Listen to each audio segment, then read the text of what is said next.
છો વિદ્યાર્થી મિત્રો? ચેપ્ટર 12 વર્તુળ સંબંધિત ક્ષેત્રફળ આપણે સંપૂર્ણ વ્યવસ્થિત રીતે એક્સ્ટ્રા દાખલાઓ સાથે જોયું. હવે જો આપણે ફાઇનલ ટચમાં જોઈએ તો એમાં હવે બાકી વધે છે હેતુલક્ષી પ્રશ્નો અને થોડાક વિશિષ્ટ દાખલાઓ.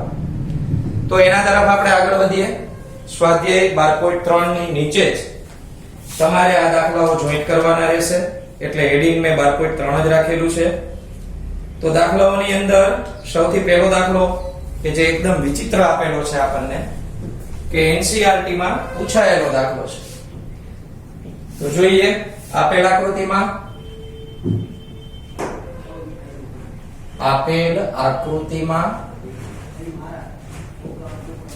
ત્રિકોણ ABC માં ખૂણો એ 90 અંશ, ત્રિકોણ ABC માં ખૂણો A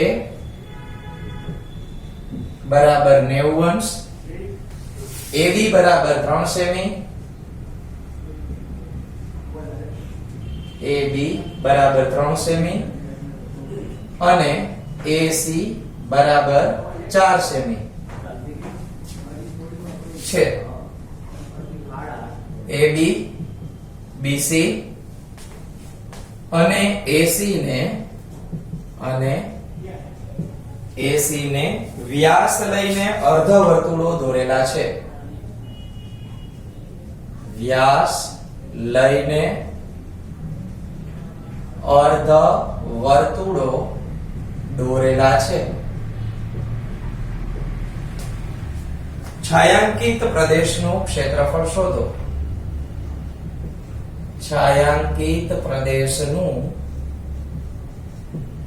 ક્ષેત્રફળ શોધો.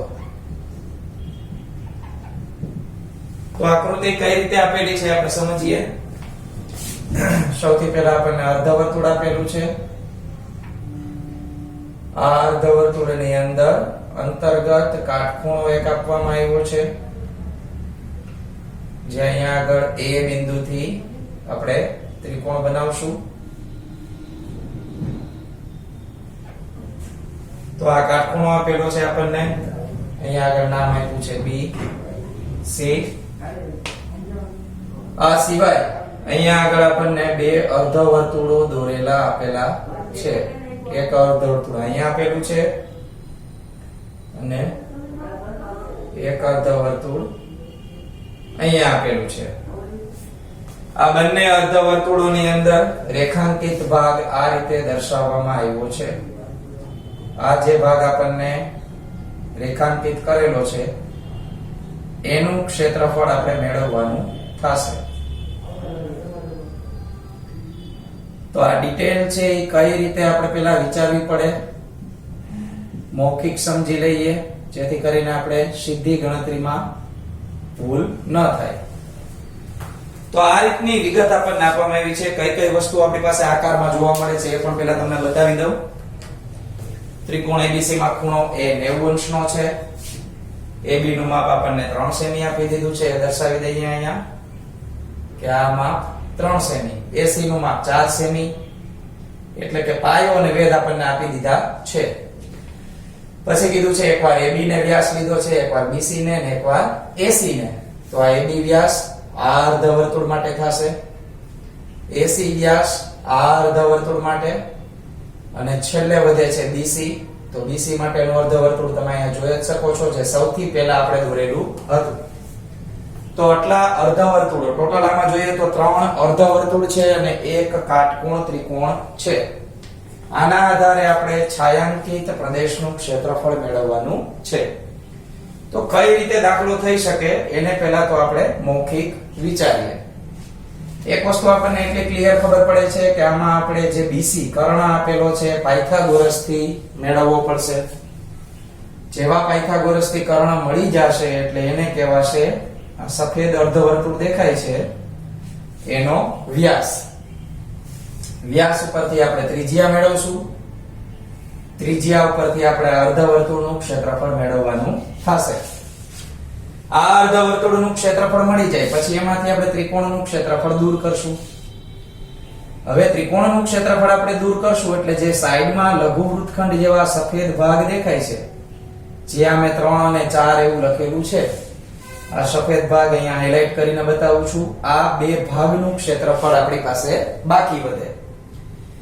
આ ક્ષેત્રફળને આપણે અત્યારે થોડીક વાર પૂરતું સાઈડમાં રાખી દેવું પડે, કારણ કે એને આપણે શેમાંથી બાદ કરવાનું છે. તો શેમાંથી બાદ કરવાનું છે એ કહી દઉં. તો પહેલા આપણે અર્ધવર્તુળા 3 સેમી વાળું જે વ્યાસ આપ્યો છે એનું ક્ષેત્રફળ મેળવી લેશું. પછી આ 4 સેમી વાળું અર્ધવર્તુળ આપ્યું એનો પણ આપણે ક્ષેત્રફળ મેળવી લેશું. બંનેનો કરશું સરવાળો. એમાંથી આપણે જે સાઈડમાં રાખેલા અર્ધવૃત્તખંડ છે એનું ક્ષેત્રફળ માઈનસ કરવાનું થશે. તો કદાચ મૌખિકમાં તમને એમ લાગ્યું હોય કે આમાં તો બહુ અટપટું છે, કાંઈ ખબર પડી નહીં, તો આપણે આ ગણતરી છે એને ડિટેલમાં કઈ રીતે થશે જોઈએ. તો સૌથી પહેલા તો ત્રિકોણનું કામ ઝડપથી પૂરું થાય એવું છે, તો પહેલા એ કરી લઈએ. ત્રિકોણ ABC. તો ત્રિકોણ ABC કાટકોણ હોવાથી પાયથાગોરસ પ્રમેય મુજબ આપણે એની ત્રિપુટી એટલે કે કર્ણનું માપ મેળવવાનું છે. તો BC નો સ્ક્વેર બરાબર AB નો સ્ક્વેર પ્લસ AC નો સ્ક્વેર. તો આપણી પાસે અહીંયા 3 અને 4 બે માપ આપેલા છે. 9 પ્લસ 16 એટલે 25 અને 25 નું વર્ગમૂળ આપણે કાઢીએ તો 5 સેન્ટીમીટર આપણને કર્ણનું માપ મળે. આ BC આપણને રકમમાં પણ બતાવ્યા છે. BC વ્યાસ લઈને, તો આ BC જે વ્યાસ છે તો આ વ્યાસ આપણા અર્ધવર્તુળ માટે આપણે R તરફ લઈ જશે. કેવી રીતે એ કહી દઉં. તો BC વ્યાસ વાળા અર્ધવર્તુળની ત્રિજ્યા જે આપણે અડધા કરવાથી મળશે 5/2 સેમી થાય. તો આનું ક્ષેત્રફળ આપણે મેળવી લઈએ. સૌથી પહેલા BC વ્યાસ વાળા અર્ધવર્તુળનું ક્ષેત્રફળ, અર્ધવર્તુળનું ક્ષેત્રફળ બરાબર મળશે πr²/2. તો પાઈ ની કિંમત આપણે લેવાની છે 22/7. r નો સ્ક્વેર એટલે 5/2 અને હજી એક 2 આપણે છેદમાં લખવાના બાકી છે, કારણ કે એ આપણો છેદ ઉડાડવાનો હતો એટલે અડધું વર્તુળ કરશું. અહીંયા આગળ 11 2 22. બીજી એક પણ સંખ્યા છે એ કટ થતી નથી. તો 11 × 25 અને છેદમાં આપણી પાસે મળે છે 7 × 4 એટલે કે 28. આપણે આનો સાદો ગુણાકાર કરી નાખીએ તો ગુણાકાર આપણને મળશે 275. તો 275/28 સેમી સ્ક્વેર આ આપણને અર્ધવર્તુળનું ક્ષેત્રફળ મળે. પણ કયા અર્ધવર્તુળનું? તો કે BC વ્યાસ વાળા. એટલે આ સફેદ ભાગ આખે આખો જે દેખાય છે જેમાં બે વૃત્તખંડ આવી ગયા અને ત્રિકોણ પણ આવી ગયો એનું ક્ષેત્રફળ આપણને મળે છે. હવે આપણે ત્રિકોણને દૂર કરી નાખીએ એટલે આ ત્રિકોણને કટ કરી નાખીએ તો આ સફેદ ભાગ બે બાજુ વૃત્તખંડ સ્વરૂપે જોવા મળે છે એનું ક્ષેત્રફળ આપણને મળે. તો આપણે એની બાદબાકી કરીએ તો ત્રિકોણનું ક્ષેત્રફળ છે એ આપણે 1/2 × પાયો × વેધ આના મદદથી લઈએ તો પાયો અને વેધ આપણી પાસે છે 3 અને 4. તો ત્રિકોણ ABC નું ક્ષેત્રફળ બરાબર 1/2 × પાયો એટલે AB અને વેધ એટલે AC. આનો જવાબ મેળવીએ આપણે 3 અને 4 લેશું. 1/2 એને × 3 એને × 4. બાદબાકી આપણે ત્યાર પછી કરશું કારણ કે આનો જવાબ પહેલા તો મેળવી લઈએ. 2 2 4 એટલે આપણને મળશે આનું ક્ષેત્રફળ 2 × 3 6 સેમી સ્ક્વેર. તો ત્રિકોણનું ક્ષેત્રફળ 6 મળ્યું. અર્ધ વર્તુળનું ક્ષેત્રફળ એ આપણને મળે છે 275/28. આનો પોઈન્ટમાં જવાબ છે એ 9.82 સેમી સ્ક્વેર એવો થાય છે, જેથી કરીને બાદબાકી આપણને સરળ પડે એટલે પોઈન્ટમાં મેં કન્વર્ટ કરી રાખ્યા છે. તો આપણે બાદ કરવા માટે લખશું શું, તો કે આ બે અર્ધ વૃત્તખંડનું ક્ષેત્રફળ, બંને અર્ધ વૃત્તખંડોનું ક્ષેત્રફળ બરાબર અર્ધ વર્તુળનું ક્ષેત્રફળ માઈનસ ત્રિકોણનું ક્ષેત્રફળ. અર્ધ વર્તુળનું ક્ષેત્રફળ માઈનસ ત્રિકોણનું ક્ષેત્રફળ. તો અર્ધ વર્તુળનું ક્ષેત્રફળ આપણને 9.82 મળેલું છે, એમાંથી આપણે 6 માઈનસ કરશું. 9.82 માઈનસ 6 તો આપણને મળે 3.82 સેમી સ્ક્વેર. ફરીથી પાછું અહીંયા જે સ્ટેપ પહોંચ્યા છે ત્યાં સુધી હું કહી દઉં કે આપણે કયું ક્ષેત્રફળ અત્યારે મળેલું છે. તો બંને અર્ધ વૃત્તખંડ એટલે જે આ સફેદ ભાગ દેખાય છે માત્ર ને માત્ર એનું ક્ષેત્રફળ મળ્યું છે. એટલે હવે આપણે શું જોવાનું છે અને શું આપણે આમાંથી ને નથી જોવાનું. તો જે ત્રિકોણનો નીચેનો ભાગ છે ને એ આપણે હવે જોવાનો નથી, માત્ર આ બે અર્ધ વર્તુળાકાર દેખાય છે એ જ ક્ષેત્રફળ આપણે મેળવવાનું છે. અને આ ક્ષેત્રફળોની જે જવાબ મળશે એમાંથી બાદ કરશું આપણે આ 3.82. ચાલો તો હવે આપણે AB અને AC વ્યાસ વાળા જે અર્ધ વર્તુળો છે એનું ક્ષેત્રફળ મેળવી લઈએ. તો AB વ્યાસ વાળા અર્ધ વર્તુળનું ક્ષેત્રફળ તો એ થશે પાયર સ્ક્વેર ના છેદમાં 2. તો તરત આપણને વિચાર આવે કે આમાં તો r આપણી પાસે છે નહીં. ઓકે, 3 છે તો 3 આપણો વ્યાસ છે, તો આપણે એના અડધા કરશું 3/2. 22/7 2 વખત 3/2 અને છેદમાં હજી એક 2 લખવાના છે. આને કટ કરીએ તો માત્ર એક જ વખત 2 કટ થાય છે, તો આપણી પાસે આન્સર મળે 11/9 અને છેદમાં આપણી પાસે પાછા મળશે 28.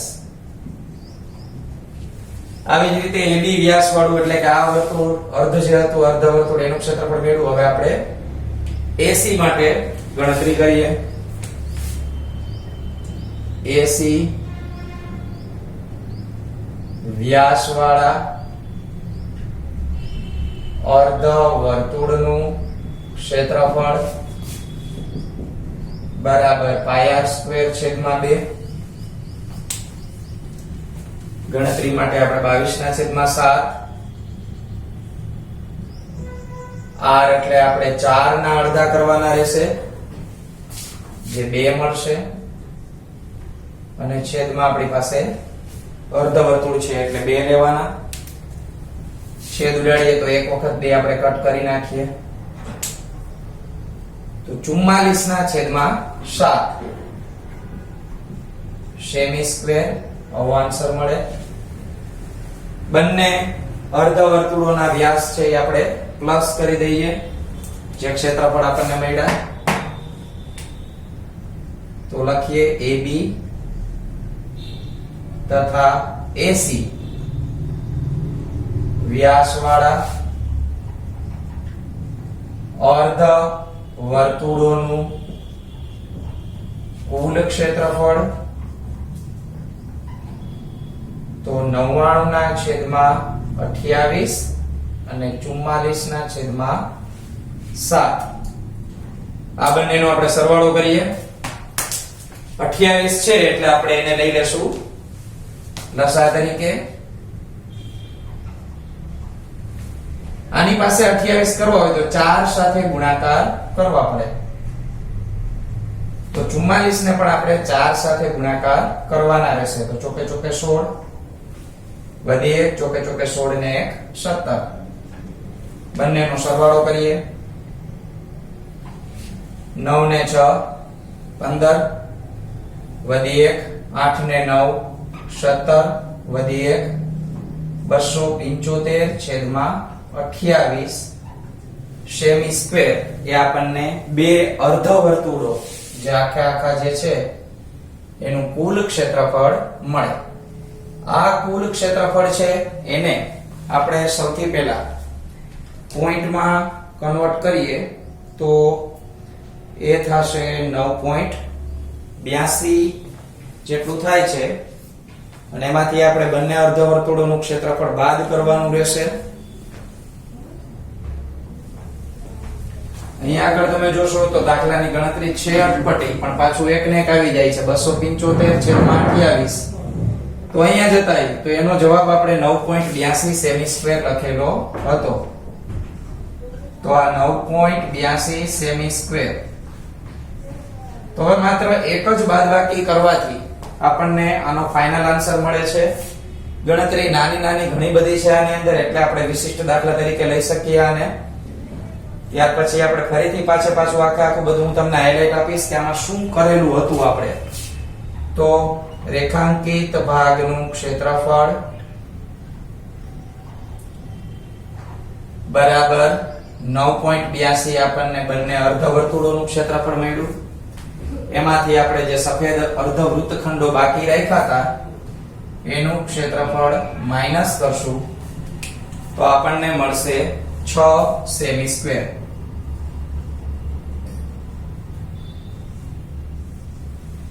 હવે સંપૂર્ણ વિગત છે એ આપણે ફરીથી એક વખત જોઈ લઈએ, કારણ કે કદાચ આ દાખલામાં કોઈને કઈ કન્ફ્યુઝન હોય તો એ સોલ્વ થઈ જાય. આપેલી આકૃતિમાં આપણો ખૂણો એ 90 અંશનો હતો, એટલે કાટકોણ ત્રિકોણ ગણેલો હતો. AB 3 AC 4. આ ત્રિપુટી મુજબ 5 મળે જે આપણે મેળવી લીધા અગાઉથી જ. ત્યાર પછી એમ કીધું છું AB BC અને AC.